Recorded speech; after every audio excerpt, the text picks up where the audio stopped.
Bonjour et bienvenue dans notre espace de force et de refuge. Vivez-vous dans un monde qui vous semble de plus en plus incertain, voire dangereux? Chaque jour, les nouvelles nous bombardent de crises, de conflits, d'imprévus. Peut-être que cette incertitude a fait naître en vous une anxiété sourde, un sentiment de vulnérabilité, comme si vous étiez exposé sans défense aux tempêtes de la vie. Si votre âme aspire à un lieu de sécurité absolue, à un abri imprenable où la peur ne peut vous atteindre, alors ce message est pour vous. Aujourd'hui, nous allons découvrir ensemble les promesses extraordinaires du psaume 91, la charte de la protection divine, et apprendre comment faire de l'Éternel notre refuge secret. Avant de nous abriter sous les ailes du Très-Haut, je voudrais vous inviter chaleureusement à rejoindre notre communauté. Si vous cherchez un lieu pour renforcer votre foi et marcher avec d'autres qui cherchent la face de Dieu, je vous invite à rejoindre notre famille de guerriers de la prière en vous abonnant à cette chaîne. Ensemble, nous nous tenons dans la brèche et nous nous fortifions mutuellement. Votre présence parmi nous est précieuse. Et si vous sentez déjà que ce message peut être un baume pour quelqu'un, pourriez-vous accomplir un petit geste d'une grande portée? Votre j'aime est bien plus qu'un clic, c'est un acte missionnaire. Il signale à l'algorithme que cette parole a de la valeur et peut l'apporter à une personne qui, en ce moment même, se sent seule et terrifiée et qui a désespérément besoin de trouver un refuge. Merci de nous aider à répandre cette lumière. Enfin, pour ancrer notre foi dès le début, je vous invite à faire cette déclaration puissante dans les commentaires « L'Éternel est mon refuge ». Que ces mots soient votre premier pas pour entrer dans cette forteresse divine. Et je vous encourage à rester avec moi jusqu'à la fin de cette méditation approfondie, car je partagerai avec vous une clé pratique essentielle pour activer cette protection divine au quotidien et vivre sans crainte, quelles que soient les circonstances. Le psaume 91 s'ouvre sur une condition, une invitation qui est la clé de toutes les promesses qui suivent. Il dit « Celui qui demeure sous l'abri du Très-Haut repose à l'ombre du Tout-Puissant ». Analysons ces mots. Le verbe clé ici est « demeurer ». Il ne s'agit pas de celui qui visite, qui passe de temps en temps, ou qui court vers l'abri uniquement en cas de crise. Le mot hébreu, yashab, signifie s'asseoir, rester, habiter. C'est la différence entre être un touriste dans une ville et en être un citoyen. Le touriste visite les monuments, prend des photos, puis repart. Le citoyen y a sa maison, ses habitudes, son appartenance. Les promesses de ce psaume ne sont pas pour les touristes spirituels. Elles sont pour ceux qui ont choisi de faire de la présence de Dieu leur demeure permanente, le lieu où ils vivent, respirent et existent chaque jour. C'est la première condition, une relation constante, pas une visite occasionnelle. Et où demeure-t-on? Sous l'abri du Très-Haut. L'abri, c'est un lieu secret, caché. Ce n'est pas une protection visible aux yeux de tous, comme une armure de fer.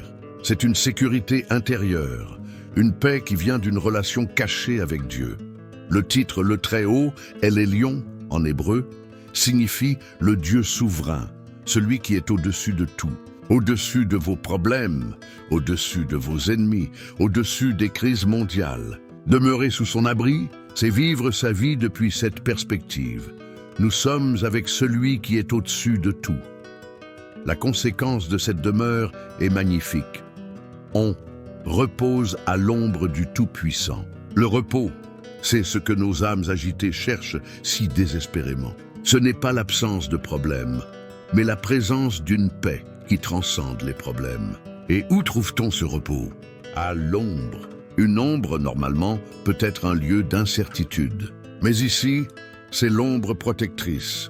Imaginez la chaleur écrasante du désert. L'ombre d'un grand rocher ou d'un arbre robuste n'est pas un luxe, c'est la survie. C'est un lieu de fraîcheur et de protection. Ou pensez à une mère poule qui couvre ses poussins de l'ombre de ses ailes. Ils sont cachés, au chaud et totalement protégés. L'ombre de Dieu n'est possible que par la proximité. On ne peut pas être dans l'ombre de quelqu'un en étant loin de lui. Ce repos est le fruit d'une intimité profonde avec le Tout-Puissant, El Shaddai, le Dieu assez fort pour tout affronter. Après avoir posé ce principe universel au verset 1, le psalmiste, au verset 2, fait une application personnelle. Il passe d'une vérité générale à une déclaration de foi personnelle et active. C'est le passage que nous devons tous faire. Il dit « Je dis à l'Éternel, mon refuge et ma forteresse, mon Dieu en qui je me confie. » Il ne se contente pas de le penser ou de le croire vaguement. Il le dit, il y a une puissance immense dans la proclamation verbale de notre foi. Dire à voix haute « L'Éternel est mon refuge », c'est prêcher à notre propre cœur, c'est ordonner à nos peurs de se taire, c'est affirmer notre allégeance face au monde spirituel. La foi qui reste silencieuse est une foi qui peut facilement être ébranlée.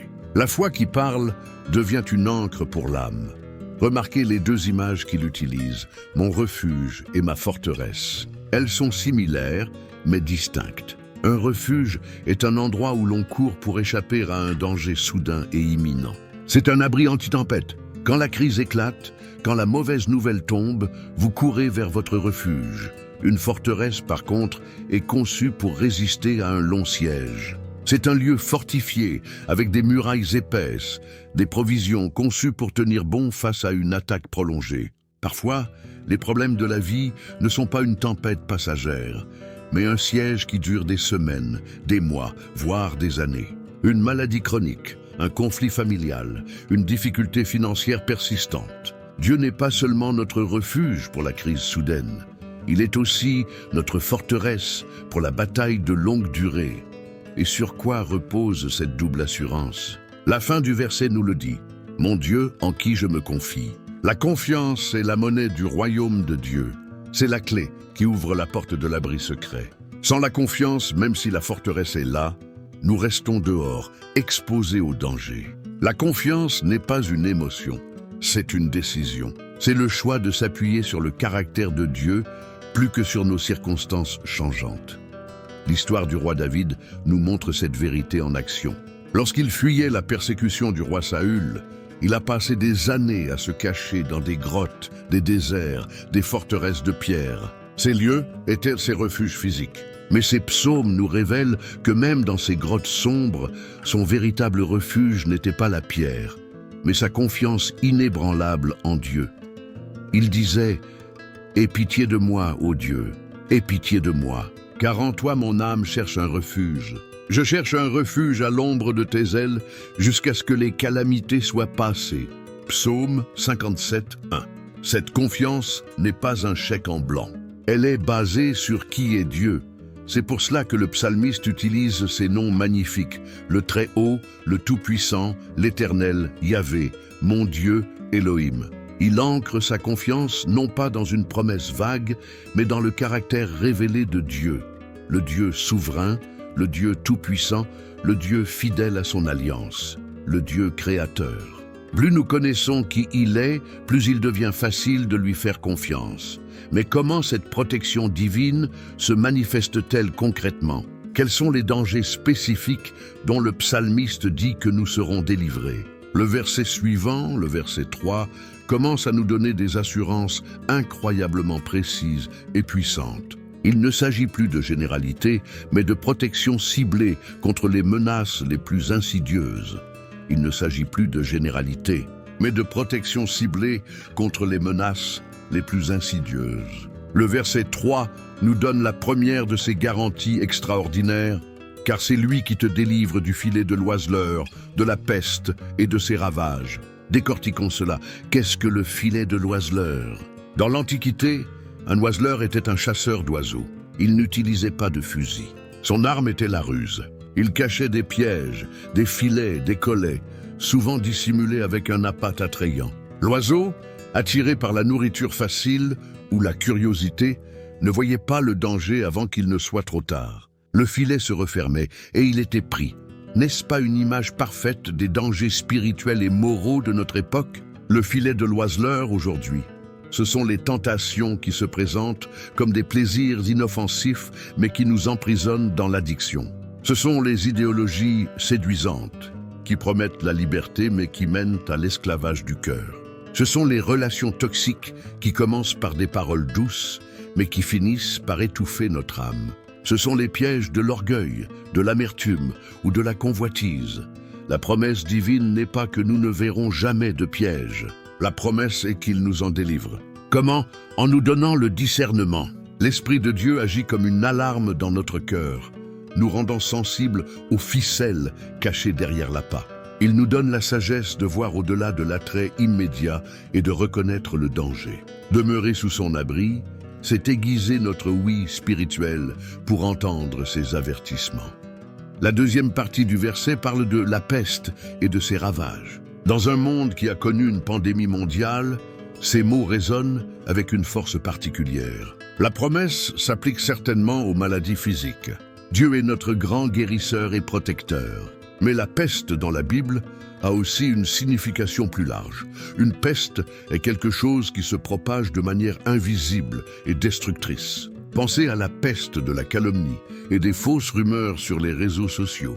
Pensez à la peste du découragement ou du cynisme qui peut infecter toute une famille ou une communauté. Pensez à la peste d'une doctrine erronée qui empoisonne la foi. Dieu promet de nous garder, non seulement physiquement, mais aussi mentalement et spirituellement sains dans un monde malade. Le verset 4 nous donne ensuite l'une des images les plus tendres et puissantes de la protection de Dieu. Il te couvrira de ses plumes, et tu trouveras un refuge sous ses ailes. C'est l'image d'un grand aigle ou d'une simple poule protégeant ses petits. Cette image combine deux idées extraordinaires, la puissance et la tendresse. Les ailes d'un grand oiseau sont incroyablement fortes et capables de résister aux vents les plus violents et de planer au-dessus des tempêtes. C'est la puissance de Dieu. Mais l'espace sous les ailes est un lieu de chaleur, de douceur, de sécurité absolue. C'est là que les oisillons se blottissent, sans défense mais sans crainte, car ils sont en contact direct avec la force de leurs parents. Ce n'est pas une protection froide et distante. C'est une étreinte se réfugier sous ses ailes. C'est choisir de rester dans cette proximité intime, surtout quand la tempête fait rage à l'extérieur. C'est trouver notre sécurité non pas dans l'absence de danger, mais dans la présence immédiate de notre protecteur. C'est un lieu où nous pouvons être vulnérables en toute sécurité. Puis la métaphore change et passe du monde naturel au monde militaire. La fin du verset 4 dit « Sa fidélité est un bouclier et une cuirasse ». C'est une affirmation capitale. Qu'est-ce qui constitue notre armure? Ce n'est pas notre force, ce n'est pas notre intelligence, ce n'est pas notre perfection morale. C'est sa fidélité. Un bouclier est une grande arme défensive utilisée pour parer les attaques frontales et à distance, comme les flèches. Une cuirasse ou un petit bouclier est utilisé pour le combat rapproché, protégeant les organes vitaux. La fidélité de Dieu nous protège donc à la fois des attaques que nous voyons venir de loin et des combats que nous menons au corps à corps. Qu'est-ce que la fidélité de Dieu? C'est le fait qu'il tient toujours ses promesses. C'est le fait que son caractère ne change jamais. C'est le fait que son amour pour nous ne dépend pas de nos performances. Notre sécurité ne repose pas sur notre capacité à nous accrocher à lui, mais sur sa détermination inébranlable à nous garder. Parce qu'il est fidèle, nous sommes en sécurité. C'est la vérité la plus libératrice qui soit, fort. De cette double assurance, l'étreinte, tendre de ses ailes et l'armure impénétrable de sa fidélité, le psalmiste peut alors faire une déclaration audacieuse aux versets 5 et 6. Il dresse une liste des types de dangers que nous n'avons plus à craindre. Premièrement, tu ne craindras ni les terreurs de la nuit.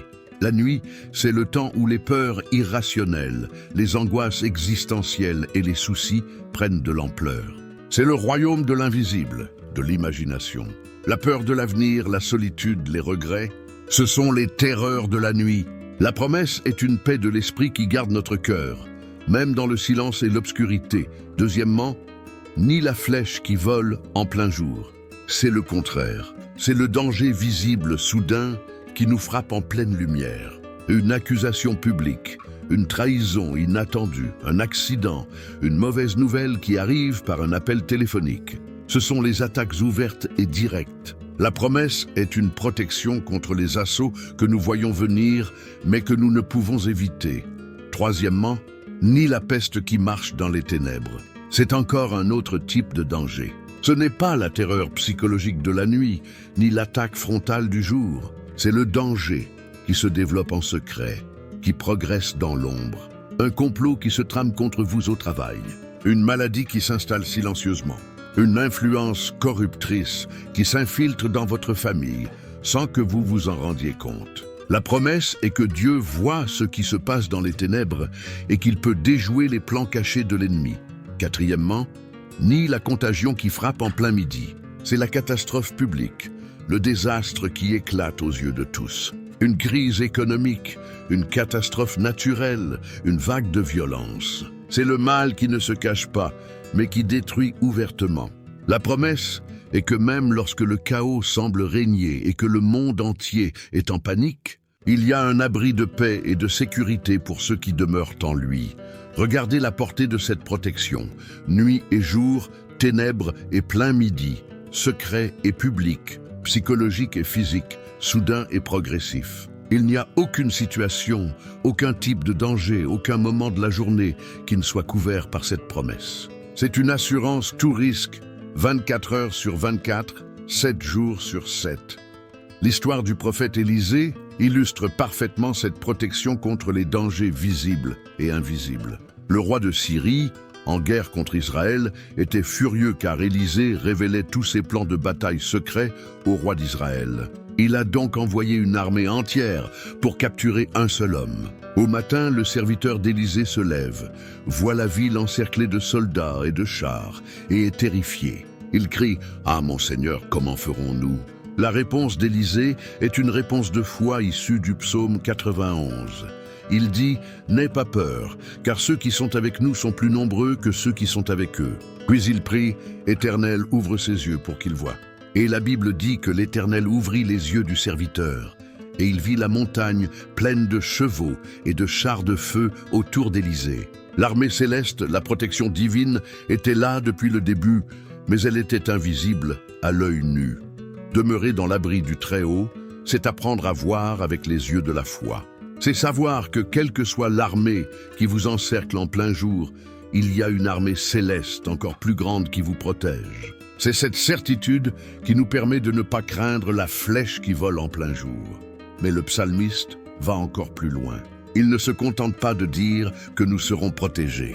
Il va décrire une scène presque incroyable, où le danger frappe tout autour de nous, sans pouvoir nous atteindre. C'est ce que le verset 7 commence à dépeindre avec une audace qui dépasse l'entendement. C'est ce que le verset 7 commence à dépeindre avec une audace qui dépasse l'entendement. Que 1000 tombent à ton côté et 10 000 à ta droite, tu ne seras pas atteint. C'est l'une des promesses les plus stupéfiantes et les plus mal comprises de la Bible. Il est crucial de ne pas lire ce verset comme une amulette magique qui garantirait une invulnérabilité physique absolue, comme si nous étions des super-héros. L'expérience nous montre que les croyants tombent malades, ont des accidents et traversent des tragédies. Alors, quel est le sens profond de cette protection extraordinaire ? Le psalmiste parle d'une protection spirituelle et intérieure qui est absolue. Imaginez une épidémie, non pas de virus, mais de désespoir. Imaginez une crise où, tout autour de vous, les gens tombent dans le cynisme, l'amertume, la panique ou la haine. Que 1000 personnes à votre gauche abandonnent leurs principes moraux et 10 000 à votre droite cèdent à la peur ambiante. La promesse est que cette contagion spirituelle ne vous atteindra pas. Votre paix intérieure, votre intégrité, votre espérance resteront intactes. C'est comme être un secouriste sur une zone de catastrophe. Vous êtes au milieu du chaos, vous voyez la souffrance, vous êtes exposé au danger, mais vous n'êtes pas une victime. Vous avez une mission, une protection et une force intérieure qui vous permettent d'opérer au cœur de la crise sans être détruit par elle. C'est cela, ne pas être atteint. Le mal peut frôler votre vie extérieure, mais il ne peut pas toucher le sanctuaire de votre âme, qui demeure en Christ. Cette protection de l'âme est la plus importante de toutes. Car ce qui détruit réellement un être humain, ce n'est pas la souffrance extérieure, mais l'effondrement intérieur. Dieu s'engage à garder votre cœur, votre esprit et votre foi intacts, même si le monde entier autour de vous semble s'écrouler. Le verset 8 continue sur cette lancée. De tes yeux seulement tu regarderas, et tu verras la rétribution des méchants. Encore une fois, ce n'est pas un appel à se réjouir du malheur des autres. Ce serait contraire à tout l'enseignement de Jésus. C'est une promesse de perspective et de discernement. Vivre longtemps dans ce monde, c'est voir les conséquences naturelles des choix de vie. Vous verrez que ceux qui bâtissent leur vie sur le mensonge, l'égoïsme et l'injustice finissent souvent par récolter ce qu'ils ont semé. Voir cette rétribution n'est pas un plaisir sadique. C'est une confirmation sobre et parfois triste de la sagesse des voies de Dieu. C'est une leçon qui renforce votre propre engagement à marcher sur le chemin de la droiture. C'est comme étudier l'histoire. On voit les empires qui se sont construits sur la tyrannie s'effondrer. Ce n'est pas pour se réjouir de leur chute, mais pour apprendre que la justice finit par prévaloir. Ce verset vous promet une clarté morale. Vous verrez que le choix de demeurer sous l'abri du Très-Haut est, en fin de compte, le seul choix vraiment sûr et sage. Et pourquoi ces promesses spectaculaires sont-elles valables? Le verset 9 nous ramène à la cause première, à la condition initiale. C'est un verset charnière qui explique tout le reste. Car tu as dit, toi, Éternel, tu es mon refuge. Tu as fait du Très-Haut ta retraite. La protection n'est pas automatique ou universelle. Elle est la conséquence directe d'un choix personnel et délibéré. Remarquez les verbes d'action. Tu as dit. Tu as fait. La foi n'est pas passive. C'est une déclaration active. Je dis que l'Éternel est mon refuge, et une décision consciente. Je fais du Très-Haut ma demeure. La sécurité découle de cette relation activement choisie et entretenue. Ce n'est pas Dieu qui choisit de protéger certains et d'en abandonner d'autres. C'est nous qui choisissons d'entrer et de demeurer dans l'abri qu'il offre à tous. La porte de la forteresse est grande ouverte, mais nous devons faire le choix de ne pas camper à l'extérieur, dans la plaine exposée au danger. Ce verset nous rappelle notre part de responsabilité dans l'alliance. La conséquence de ce choix est alors énoncée au verset 10 avec une clarté absolue. Aucun malheur ne t'arrivera, aucun fléau n'approchera de ta tente. Comment comprendre une promesse si totale à la lumière de la réalité de la souffrance? Le mot hébreu pour malheur, ra, signifie une calamité qui brise et détruit de l'intérieur. Le mot pour fléau, nega, signifie une plaie, une attaque qui vient de l'extérieur. La promesse, dans son sens le plus profond, est qu'aucune calamité extérieure n'a le pouvoir de détruire votre essence spirituelle. Aucun malheur ne peut vous séparer de l'amour de Dieu. C'est la promesse que l'apôtre Paul reprendra dans Romains 8 en disant que rien ne peut nous séparer de l'amour de Christ. Pensez à un sous-marin en haute mer. À la surface, une tempête peut faire rage. Les vagues peuvent être monstrueuses. Mais à des centaines de mètres de profondeur, le calme est presque absolu. Le sous-marin est dans la mer, mais il n'est pas affecté par la tempête de surface. Demeurer en Christ, c'est vivre dans ses profondeurs. Les tempêtes de la vie peuvent faire rage à la surface de notre existence, mais notre âme, notre être véritable, reste dans le calme de sa présence.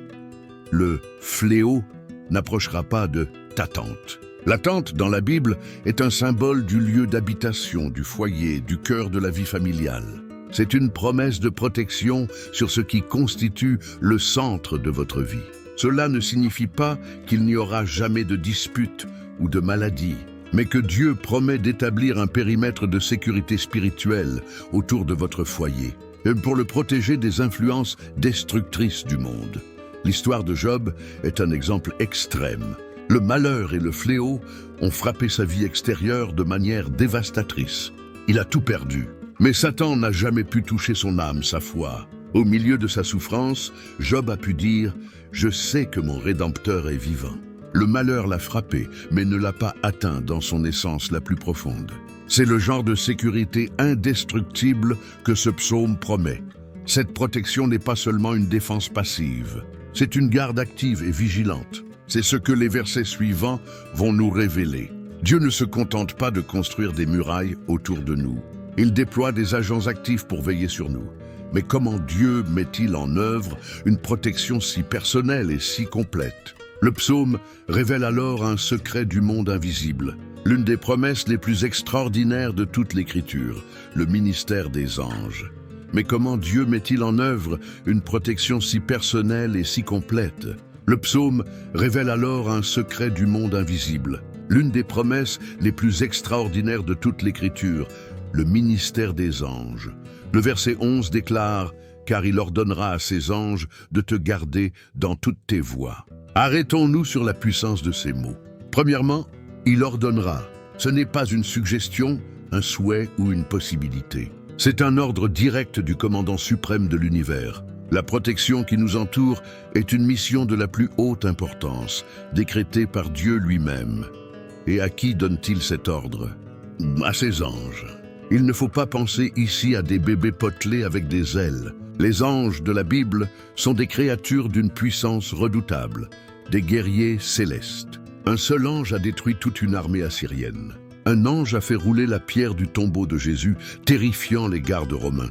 Ce sont ces êtres puissants qui sont commissionnés pour être nos gardiens personnels. Quelle est leur mission? De te garder dans toutes tes voies. Le verbe « garder » ici signifie veiller sur, protéger, préserver. C'est une surveillance constante, à 360 degrés. Comme des gardes du corps d'élite, ils sont chargés de notre sécurité. Mais la condition « dans toutes tes voies » est cruciale. Elle ne signifie pas que les anges nous protégeront dans nos caprices, nos folies ou nos actes de désobéissance. Les voies dont il est question ici sont les chemins de la volonté de Dieu, les sentiers de la justice dont parlait le psaume 23. Cette promesse de protection angélique n'est pas un chèque en blanc pour une vie imprudente. C'est une assurance pour celui qui marche sur le chemin de sa mission. Le verset 12 détaille cette protection de manière encore plus intime. Ils te porteront sur les mains, de peur que ton pied ne heurte contre une pierre. L'image est d'une tendresse sublime. Elle évoque un soin méticuleux et préventif. Il ne se contente pas de nous relever après que nous soyons tombés. Il nous porte sur les mains pour nous empêcher de tomber. C'est une protection proactive. Pensez à un parent qui marche avec son jeune enfant sur un chemin caillouteux. Le parent ne le laisse pas trébucher sur chaque pierre. Il le prend dans ses bras et le porte par-dessus les passages difficiles. La pierre représente les petits obstacles de la vie, les ennuis quotidiens, les petites erreurs qui pourraient nous faire chuter. Cette promesse nous dit que la protection de Dieu couvre non seulement les grandes catastrophes, mais aussi les petits détails de notre vie. Combien de dangers, de petits accidents, de mauvaises décisions avons-nous évité sans même nous en rendre compte, simplement parce qu'un gardien invisible nous a portés par-dessus l'obstacle.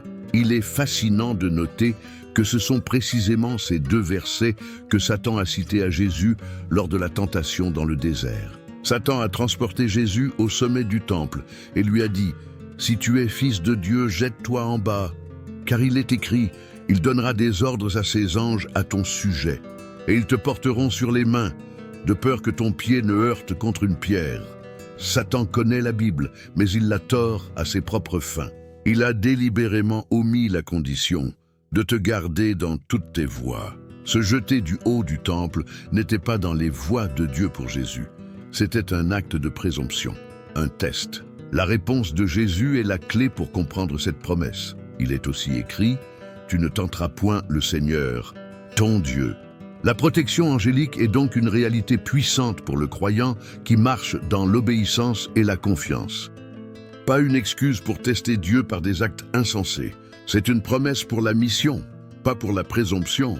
Après avoir décrit cette protection défensive, le psaume passe à un niveau supérieur au verset 13.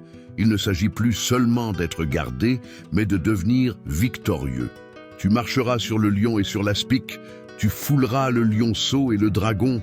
Le croyant passe d'une position de protégé à une position d'autorité. Les animaux mentionnés ici sont des symboles des différents types de dangers et d'ennemis spirituels. Le lion et le lionceau représentent les menaces ouvertes, puissantes, rugissantes.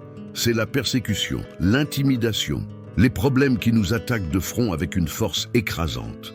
L'aspic, un serpent venimeux comme le cobra, et le dragon ou le serpent représentent les dangers cachés, sournois, venimeux. C'est la calomnie, la tromperie, la tentation insidieuse, les attaques qui empoisonnent par derrière. La promesse n'est pas que nous ne rencontrerons pas ces ennemis. La promesse est que nous marcherons sur eux et que nous les foulerons. Ce sont des verbes de domination, de victoire et de supériorité. L'ennemi n'est plus une menace au-dessus de nous, mais une puissance vaincue sous nos pieds. C'est l'accomplissement de la promesse que Dieu a faite à Adam et Ève dans le jardin d'Éden, que leur descendance écraserait la tête du serpent. C'est l'autorité que Jésus a donnée à ses disciples lorsqu'il a dit « Voici, je vous ai donné le pouvoir de marcher sur les serpents et les scorpions, et sur toute la puissance de l'ennemi. Et rien ne pourra vous nuire. » Luc 10, 19. Demeurer en Dieu ne nous donne pas seulement un bouclier, mais aussi une épée. Cela ne nous donne pas seulement un refuge, mais aussi une autorité spirituelle pour faire face aux forces du mal, non pas en notre propre nom, mais au nom de celui qui a déjà tout vaincu. Cette image de victoire et d'autorité est presque inimaginable. Mais pourquoi Dieu nous confie-t-il une telle promesse? Quelle est la raison profonde de cet engagement divin? À partir du verset 14, le ton du psaume change. Ce n'est plus le psalmiste qui parle de Dieu. C'est Dieu lui-même qui parle directement à celui qui l'aime, révélant les motivations de son cœur.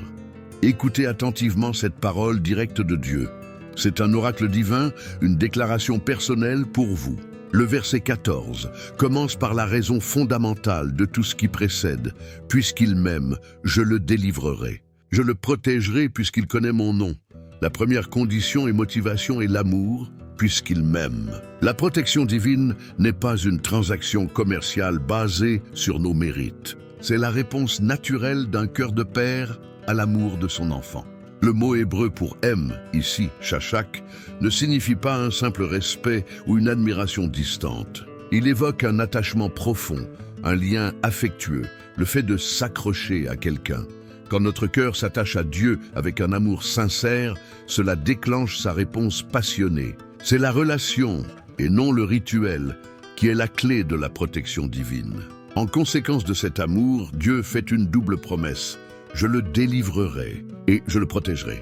Je le délivrerai est une promesse de sauvetage. Quand nous sommes pris au piège, dans le filet de l'oiseleur, il intervient pour nous libérer. Je le protégerai est une promesse de sécurité préventive. Le mot hébreu signifie littéralement le placer en hauteur, comme sur une forteresse inaccessible, hors de portée de l'ennemi. Il nous sauve des pièges et nous place en lieu sûr. La deuxième raison que Dieu donne est « puisqu'il connaît mon nom ». Dans la pensée biblique, connaître le nom de quelqu'un, ce n'est pas juste savoir comment l'appeler. C'est connaître son caractère, sa réputation, sa nature profonde. Connaître le nom de Dieu, c'est avoir une relation intime avec lui. C'est savoir par expérience qu'il est fidèle, qu'il est bon, qu'il est tout-puissant. Celui qui connaît son nom ne panique pas dans la crise, car il sait que le nom de Dieu est une tour forte. Il sait que Yahvé Jireh est le Dieu qui pourvoit. Il sait que Yahvé Rapha est le Dieu qui guérit. La confiance qui naît de cette connaissance intime active la protection divine. Puis, au verset 15, Dieu continue de dérouler ses promesses, qui découlent de cette relation d'amour et de connaissance. Il m'invoquera et je lui répondrai. C'est la promesse d'un dialogue, d'une prière exaucée. L'accès à la salle du trône est ouvert en permanence. Il n'est pas un Dieu distant et silencieux. Il est un Dieu qui écoute et qui répond. L'invocation est notre part. Nous devons appeler. C'est l'expression de notre dépendance. Nous reconnaissons que nous ne pouvons pas nous en sortir seuls. Et à cet appel humble et confiant, Dieu promet une réponse certaine. C'est l'une des assurances les plus fondamentales de la vie de foi. La promesse suivante est peut-être la plus réconfortante de tout le psaume. Je serai avec lui dans la détresse. Remarquez bien, il ne promet pas toujours de nous préserver de la détresse, mais il promet infailliblement d'être avec nous dans la détresse. Nous ne traversons jamais la vallée seuls. L'histoire des trois amis de Daniel, Shadrach, Meshach et Abednego en est l'illustration parfaite. Dieu ne les a pas empêchés d'être jetés dans la fournaise ardente. Mais lorsque le roi Nebuchadnezzar a regardé à l'intérieur, il a été stupéfait. Il a dit « N'avons-nous pas jeté 3 hommes liés au milieu du feu ? Eh bien, je vois 4 hommes sans lien qui marchent au milieu du feu et qui n'ont point de mal. Et l'aspect du 4e ressemble à celui d'un fils des dieux. Dieu ne les a pas sauvés de la fournaise. Il est descendu dans la fournaise avec eux, et c'est sa présence qui a neutralisé le pouvoir du feu. C'est la promesse qui nous est faite, quelle que soit la fournaise que vous traversez, il est là avec vous marchant à vos côtés, et les flammes ne peuvent pas détruire votre âme. Mais la présence de Dieu dans l'épreuve n'est pas la finalité. La suite de la promesse est « Je le délivrerai et je le glorifierai ». Après avoir été avec nous dans la détresse, il nous en sort. La délivrance est certaine. La fournaise n'est qu'un passage, pas une destination. Et la promesse va encore plus loin, et je le glorifierai. C'est une promesse stupéfiante. Non seulement Dieu nous sauve, mais il nous honore. Il prend notre épreuve, notre vallée de l'humiliation, et la transforme en un témoignage de sa puissance. Il change nos cicatrices en étoiles. Il nous donne une dignité et une autorité nouvelle. Pensez à Joseph. De la prison, il est passé au palais. Pensez à Job. Après sa détresse, Dieu l'a honoré et a restauré sa situation. Dieu ne gaspille jamais nos souffrances. Quand nous les traversons avec lui, il les utilise pour forger notre caractère, approfondir notre foi et finalement nous donner une plus grande gloire, un plus grand poids spirituel. Enfin, le verset 16 conclut par les 2 dernières promesses, qui ont une portée éternelle. Je le rassasierai de longs jours et je lui ferai voir mon salut. Je le rassasierai de longs jours. Ce n'est pas simplement une promesse de vivre très vieux. Le mot-clé est « rassasierai ». C'est la promesse d'une vie pleine, satisfaisante, remplie de sens et de but. C'est la qualité de la vie, pas seulement sa quantité. Une vie peut être courte en années, mais totalement rassasiée de la présence et du service de Dieu. C'est la promesse d'une vie qui a du poids et de la substance. Et la promesse ultime, le couronnement de toutes les autres, et je lui ferai voir mon salut. Le mot hébreu pour salut est Yeshua, c'est le nom de Jésus. Cette promesse finale est la promesse de la révélation ultime et complète de Dieu en tant que sauveur. Dans cette vie, nous voyons des aspects de son salut. Nous sommes sauvés du péché, de la peur, du désespoir. Mais un jour, nous verrons le salut en personne. Nous verrons Jésus face à face. C'est la promesse de la vie éternelle, la destination finale de celui qui demeure sous l'abri du Très-Haut. Cette promesse finale de voir son salut est le point culminant de toute la Bible. Elle transcende le temps et nous projette dans l'éternité. Mais comment pouvons-nous aujourd'hui commencer à voir ce salut?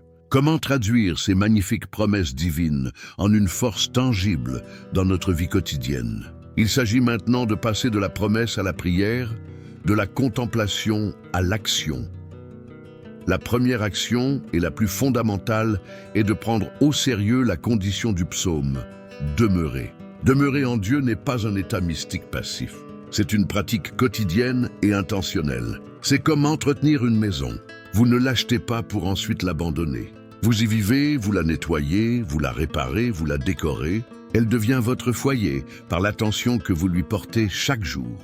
Demeurer en Dieu, c'est entretenir la maison de notre relation avec lui. Cela se fait par des moments quotidiens de prière, même courts, par la lecture de sa parole qui est la nourriture de notre âme, par des choix conscients tout au long de la journée de tourner nos pensées vers lui. C'est un muscle spirituel qui se fortifie avec l'exercice. Ensuite, pour que les promesses nous protègent, nous devons les connaître. La parole de Dieu est comme l'acte de propriété de notre forteresse. Elle décrit en détail tous les systèmes de défense, toutes les provisions, tous les privilèges qui nous appartiennent. Mais si nous ne lisons jamais cet acte de propriété, nous vivons comme des pauvres dans un palais, ignorant les richesses à notre disposition. Étudier le psaume 91, le mémoriser, méditer sur chaque verset, c'est comme faire le tour du propriétaire de notre forteresse. C'est découvrir la puissance des ailes, la solidité du bouclier, le ministère des anges. La connaissance de la promesse précède l'expérience de la promesse. La troisième action est celle que Dieu lui-même a mentionnée. Il m'invoquera. La prière est le système de communication de la forteresse. C'est l'interphone qui nous relie directement au grand commandant. C'est par la prière que nous signalons un danger, que nous demandons du renfort et que nous recevons l'assurance de sa présence. L'histoire de l'apôtre Pierre marchant sur l'eau est une illustration parfaite. Tant que ses yeux étaient fixés sur Jésus, il marchait miraculeusement sur la tempête. Il demeurait dans la confiance. Mais quand il a regardé les vagues et le vent, la peur l'a submergé et il a commencé à couler. Son refuge n'était pas l'absence de tempête, mais la présence du Maître.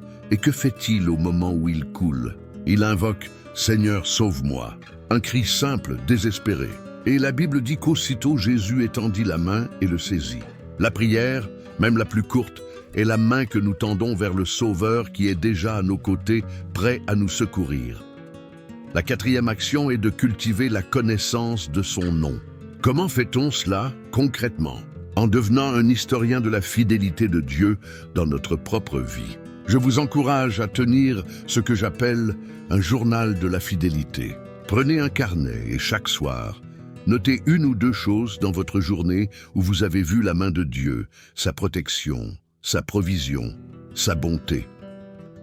Je vous invite, là où vous êtes, à entrer dans une posture de prière. Ce n'est plus le moment d'analyser, mais de recevoir et de déclarer. Fermez les yeux, respirez profondément et présentez-vous devant le trône de la grâce avec confiance. Prions ensemble. Seigneur Très-Haut, mon Père Céleste, je viens devant toi.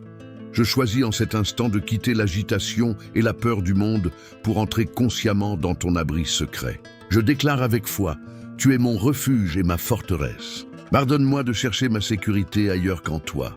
Aujourd'hui, je fais de toi ma demeure. Je choisis de vivre, de respirer et de trouver mon repos à l'ombre de tes ailes.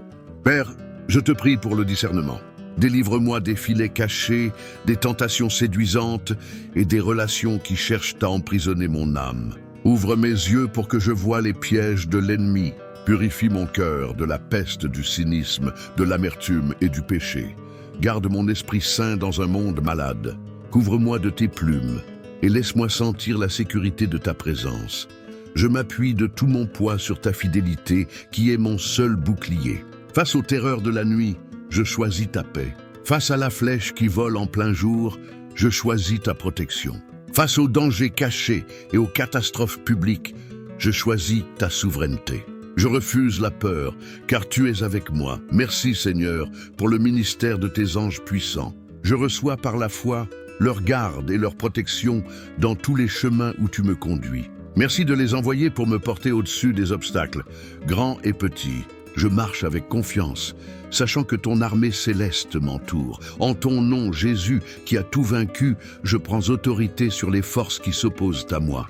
Je déclare que le lion rugissant et le serpent sournois sont sous tes pieds, et donc sous les miens. Je ne suis pas une victime. Je suis plus que vainqueur par toi qui m'as aimé. Et Seigneur, je réponds à ton invitation d'amour. Je veux t'aimer de tout mon cœur, de toute mon âme, de toute ma pensée. Aide-moi à te connaître plus intimement, à comprendre ton caractère, à faire confiance à ton nom. Je t'invoque maintenant pour chaque situation de ma vie. Prenez un instant pour présenter vos détresses personnelles. Je crois que tu m'entends et que tu me réponds. Merci d'être avec moi dans la fournaise. Je sais que tu m'en délivreras et qu'un jour, tu transformeras cette épreuve en gloire.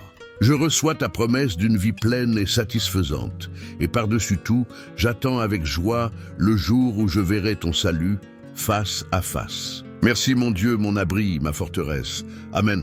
Cette prière n'est pas une formule magique. C'est le début ou la continuation d'une conversation qui peut transformer votre vie. Au début de notre parcours, je vous avais promis une clé pratique pour activer cette protection divine au quotidien. La voici.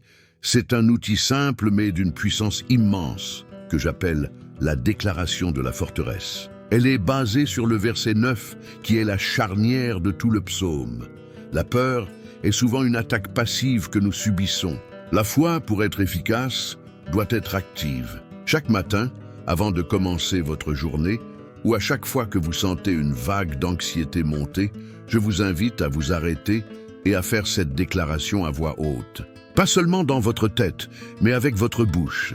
Dites simplement, mais avec conviction, en vous l'appropriant. Aujourd'hui, je déclare activement, toi, Éternel, tu es mon refuge. Je fais consciemment du Très-Haut ma demeure. Par conséquent, aucun malheur ne peut m'atteindre et aucun fléau ne peut approcher de ma tente. Je demeure sous l'abri du Tout-Puissant. Pourquoi est-ce si puissant? Parce qu'en faisant cela, vous accomplissez les deux verbes d'action du verset 9. Tu as dit et tu as fait. Vous prêchez à votre propre âme, vous rappelez à vos peurs qui est en charge, et vous alignez consciemment votre volonté avec celle de Dieu. C'est un acte de foi qui déplace l'atmosphère spirituelle autour de vous. Faites de cette déclaration une arme quotidienne dans votre arsenal. spirituelle. Nous voici au terme de notre exploration du psaume 91. Si cette méditation a fortifié votre esprit et renouvelé votre espérance, je voudrais vous inviter une dernière fois à vous joindre à nous de manière plus permanente. Rejoignez notre famille de guerriers de la prière en vous abonnant. Chaque abonnement est un encouragement et un signe que nous ne sommes pas seuls à chercher la face de Dieu dans ces temps incertains. N'oubliez pas non plus de laisser votre j'aime missionnaire. C'est un moyen simple et efficace de dire à l'algorithme que ce message de paix et de sécurité mérite d'être partagé avec d'autres qui en ont grand besoin. Et enfin, si une personne en particulier vous est venue à l'esprit pendant que nous parlions, quelqu'un qui vit dans la peur, qui traverse une grande détresse, partagez cette vidéo avec elle. Vous pourriez être le messager que Dieu veut utiliser pour la conduire vers son abri secret. Maintenant que nous avons solidifié les murs de notre forteresse avec le psaume 91, peut-être que votre cœur désire explorer ce qui se passe à l'intérieur de ces murs, la paix intime, la direction tendre et le repos de l'âme que l'on y trouve.